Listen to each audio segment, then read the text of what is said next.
Liverpool has long had an image problem. The legacy of the 1970s and 80s, riots, mass unemployment and left-wing militant rule has left a crumbling city and a deep imprint on the national psyche. That history has been commemorated here in the former headquarters of the Merseyside Trade Unions Congress.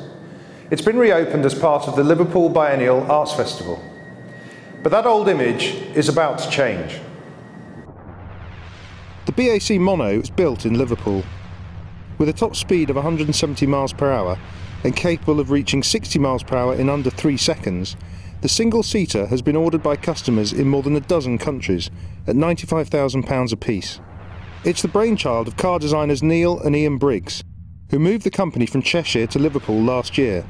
We don't have any natural competitors, and therefore when a customer decides to buy a car, he doesn't buy it instead of any other car, he buys it in addition to the cars that he already has.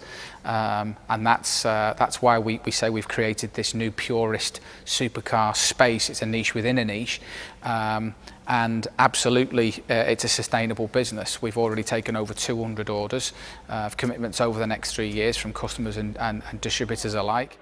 Alexandre Gama, a Brazilian who started his own advertising agency before selling it to BBH of the UK, where he's now Chief Creative Officer, has travelled all the way to Liverpool from Sao Paulo to drive away his Mono. I wanted to be, physically present in the place where the car was made. It's strong, vibrant. You can feel the energy, especially the business energy here. The second city of empire has been at the forefront of innovation before.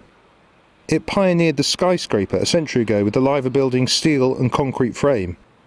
The White Star Line headquarters was among the first open-plan office buildings.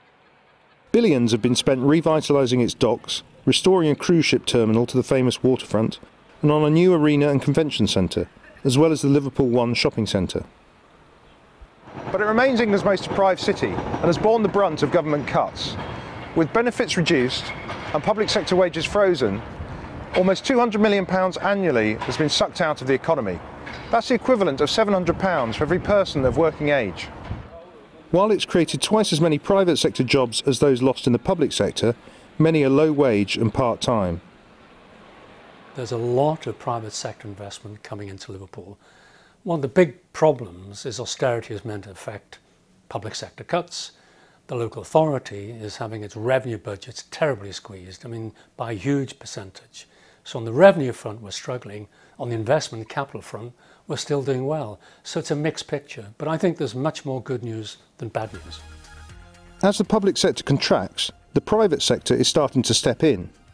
Halewood, the car factory owned by Jaguar Land Rover, makes the best-selling Evoque. It's tripled its workforce to more than 4,500 in 4 years and exports more than 80% of production. The government-backed International Festival for Business in June and July is expected to bring 250,000 visitors and £100 million worth of inward investment. It's being repeated in 2016. The Mono has been voted the face of the festival, receiving billboard treatment across the city. Not only is the city very much interested in high-tech, high-spec concepts like the Mono, but the city is prepared to invest, but also to support the particular development of that project. There is a confidence and a buzz about the place. People see the city as a fantastic place to invest and to come and to set up new businesses. So it's a question for me of actually trying to make sure that we continue that development and that progress that's being made. The key to Liverpool's future is to revisit its past, a bold, pioneering city looking out across the sea. Mr. Gama has come from Brazil not just to buy a car, but to experience a place.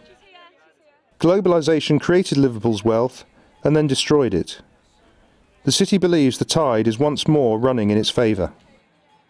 Andrew Bounds, Financial Times, Liverpool.